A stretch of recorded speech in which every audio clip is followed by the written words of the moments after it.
حالت حرام میں حلوہ کھاتے ہوئے منہ میں الائچی چلی گئی۔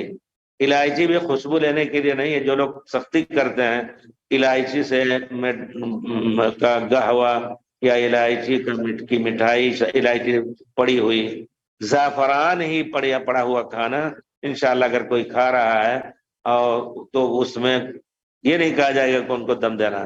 ہاں اپنے ذوق سے کچھ لوگ کہتے ہیں کہ بچ جائے تو اچھا ہے، لیکن اگر کھا لیا کھانا تو انشاءاللہ یا الائچی چبا لیا تو کوئی حرج نہیں، انشاءاللہ کوئی دم نہیں ہے۔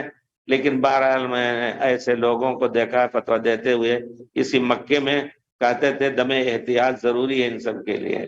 خاص طور پہ سولتیہ مدرسہ تھا نا، میں نے قصہ سنایا، اس میں یہی فتویٰ دیا جاتا تھا، ہر ایک سے 2 دم، ایک تو تمتع کا دم، تمتع کی قربانی، دوسرا دم احتیاط۔ کہا 2 بکرے کا دیجئے، کہا میں تو تمتع کیا ہوں تو 2 بکرا کیسے دیں؟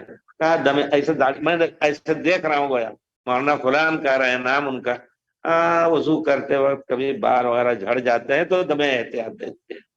یہ لفظ میں ایسا معلوم ہوتا دیکھ رہا ہوں ابھی ان کو کرتے ہوئے، پہلی مرتبہ زندگی میں داخل ہوا تھا، ایک عالم کے ساتھ بیٹھے دیکھ رہے تھے، ماشاءاللہ 1 لائن 2 لائن 3 لائن، ایک عالم کھڑا ہوا ہے، ہر ایک دے رہا ہے، عورتیں الگ اور مرد الگ، 3 4 آدمی رسید کاٹ رہے ہیں۔ بہرحال اللہ تعالیٰ سب کو قبول فرمائے۔ تو یہ دم احتیاط ایک بدعت ہے، اس قسم کی چیزوں میں مت پڑیں۔ اسلام ایک مسلمان مال اس طرح ضائع کرنا جائز نہیں ہے جب تک کہ پیارے رسول کے حکم کے مطابق نہیں ہو۔